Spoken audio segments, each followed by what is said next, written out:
இன்றைக்கி நம்ம வெள்ளை பூசணிக்காய் பயன்படுத்தி ரொம்பவே ஈஸியான மெத்தடில் எப்படி ஹல்வா செய்கிறதுன்னு பார்க்க போகிறோம். எப்போதுமே ஹல்வானாலே சக்கரை பூசணிக்காய் பயன்படுத்தி தான் ஹல்வா செஞ்சுருப்பீங்க. ஆனால் இந்த மாதிரி நீங்கள் வெள்ளை பூசணிக்காய் பயன்படுத்தி ஹல்வா செஞ்சு பாருங்கள். இதோட டேஸ்ட்டை மறக்கவே மாட்டீங்க.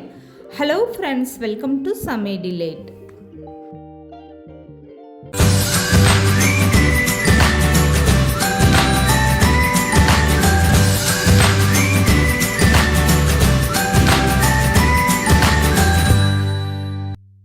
இப்போது பூசணிக்காய் ஹல்வா செய்கிறதுக்காக நான் இந்த மாதிரி வெள்ளை பூசணிக்காய் கட் பண்ணி எடுத்திருக்கேன். உங்களுக்கு எந்த அளவுக்கு ஹல்வா வேணுமோ அதுக்கேற்ற மாதிரி நீங்கள் பூசணிக்காய் கட் பண்ணி எடுத்துக்கோங்க.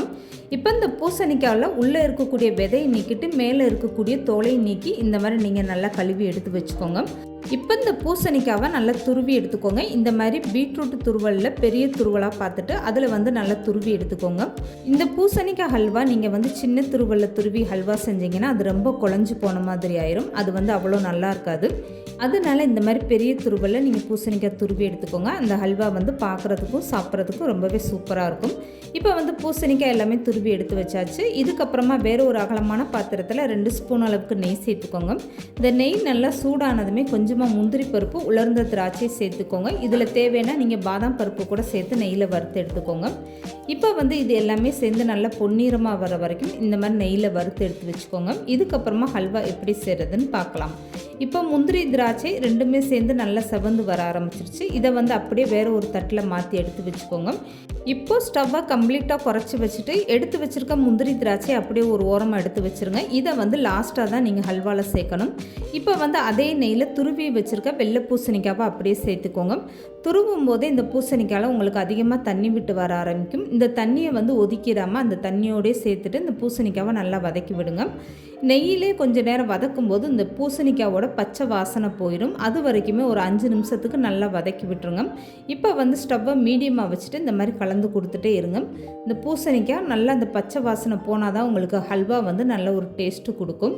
துருவி எடுத்த பூசணிக்காவை நீங்கள் கப்புலையோ இல்லை கிண்ணத்துலேயோ அளந்து எடுத்துக்கோங்க. எனக்கு 3 கப் அளவுக்கு இந்த துருவிய பூசணிக்காய் இருந்தது. இதுக்கேற்ற மாதிரி நான் சர்க்கரையோட அளவு எடுத்திருக்கேன். இப்போ பூசணிக்காய் நல்லா நெய்யிலே வதக்குனதுக்கப்புறம் 1/4 கப் அளவுக்கு தண்ணி சேர்த்துட்டு இந்த பூசணிக்காவை நல்லா வேக வச்சுருங்க. 3 கப்பு துருவிய பூசணிக்காவுக்கு 3/4 கப் அளவுக்கு சர்க்கரை சேர்த்துக்கோங்க. நல்லா தித்திப்பாக வேணும்னா 1 கப் அளவுக்கு தாராளமாக நீங்கள் சர்க்கரை சேர்த்துக்கோங்க.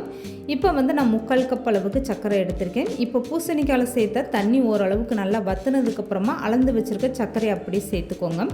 இப்போ இது கூடவே 1/2 ஸ்பூன் அளவுக்கு ஏலக்காய் தூள் சேர்த்துக்கோங்க. இதெல்லாமே சேர்த்துட்டு ஸ்டவ்வை மீடியமாக வச்சுட்டு இந்த மாதிரி நல்லா கலந்து கொடுங்க. இப்போ சர்க்கரை சேர்த்ததுக்கப்புறம் கொஞ்சம் நல்லாவே தண்ணி விட்டு வர ஆரம்பிச்சிடும். இந்த தண்ணி நல்லா வத்துற வரைக்கும் அப்பப்போ இந்த மாதிரி கரண்டி போட்டு கலந்து கொடுத்துட்டே இருங்க. இந்த ஸ்டேஜில் உங்கள்கிட்ட குங்குமப்பூ இருந்தால் ஒரு பிஞ்ச் அளவுக்கு சேர்த்துக்கோங்க. அது லேசான நல்ல ஒரு கலர் கொடுக்கும்.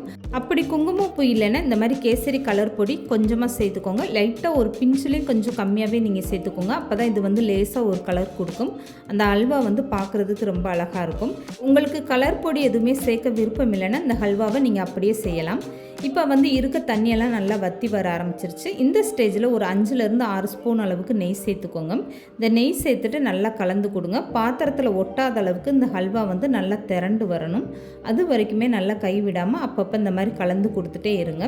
இப்போ இந்த பூசணிக்காய் ஹல்வா ஓரளவுக்கு நல்லாவே ரெடி ஆயிடுச்சுங்க. இந்த ஸ்டேஜில் ஸ்டவ்வை கம்ப்ளீட்டாக குறைச்சி வச்சுருங்க. இப்போ இந்த ஹல்வாவில் 1 ஸ்பூன் அளவுக்கு கார்ன்ஃப்ளவர் மாவு சேர்த்துக்கோங்க. மொத்தத்துக்கே இவ்வளோ ஹல்வாவுக்கு நான் 1 ஸ்பூன் அளவுக்கு தான் கார்ன்ஃப்ளவர் மாவு எடுத்திருக்கேன்.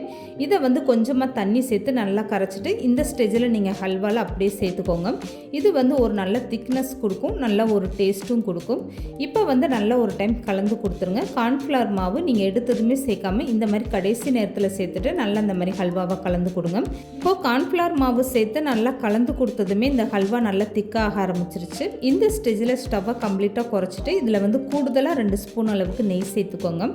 எந்த அளவுக்கு நெய் சேர்க்குறீங்களோ அந்த அளவுக்கு ஹல்வா நல்லா டேஸ்ட்டாக இருக்கும். இப்போ வறுத்து வச்சுருக்க முந்திரி திராட்சை அப்படியே சேர்த்துக்கோங்க. இதுக்கப்புறம் ஒரு டைம் நல்லா கலந்து கொடுத்துருங்க. அவ்வளோதாங்க. ரொம்பவே அருமையான டேஸ்ட்டில் ரொம்பவே ஈஸியாக நம்மளுடைய பூசணிக்காய் ஹல்வா ரெடி ஆகிடுச்சு பாருங்கள்.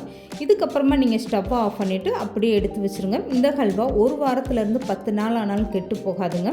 இப்போ இந்த வெள்ளை பூசணிக்காய் ஹல்வாவுக்கு நான் கரெக்டான அளவு சொல்லிடுறேன். 3 கப் அளவுக்கு துருவிய வெள்ளை பூசணிக்காய் எடுத்திங்கன்னா அதில் 3/4 கப் அளவுக்கு அளவுக்கு சர்க்கரை சேர்த்துக்கோங்க. அது வந்து கரெக்டான இனிப்பாக இருக்கும். இதுக்கப்புறமா நெய், முந்திரி பருப்பு, உலர்ந்த திராட்சையெல்லாம் உங்கள் விருப்பத்துக்கு ஏற்ற மாதிரி சேர்த்துக்கோங்க. அவ்வளோதாங்க, ரொம்பவே சூப்பரான நம்மளுடைய பூசணிக்காய் ஹல்வா ரெடி ஆகிடுச்சு பாருங்கள். இந்த மாதிரி வெள்ளை பூசணிக்காய் ஹல்வா நீங்களும் கண்டிப்பாக ட்ரை பண்ணி பாருங்கள். இந்த வீடியோ பிடிச்சிருந்தா லைக் பண்ணுங்கள், ஷேர் பண்ணுங்கள். மறக்காமல் சமையல் டெய்லி சேனலை சப்ஸ்கிரைப் பண்ணுங்கள்.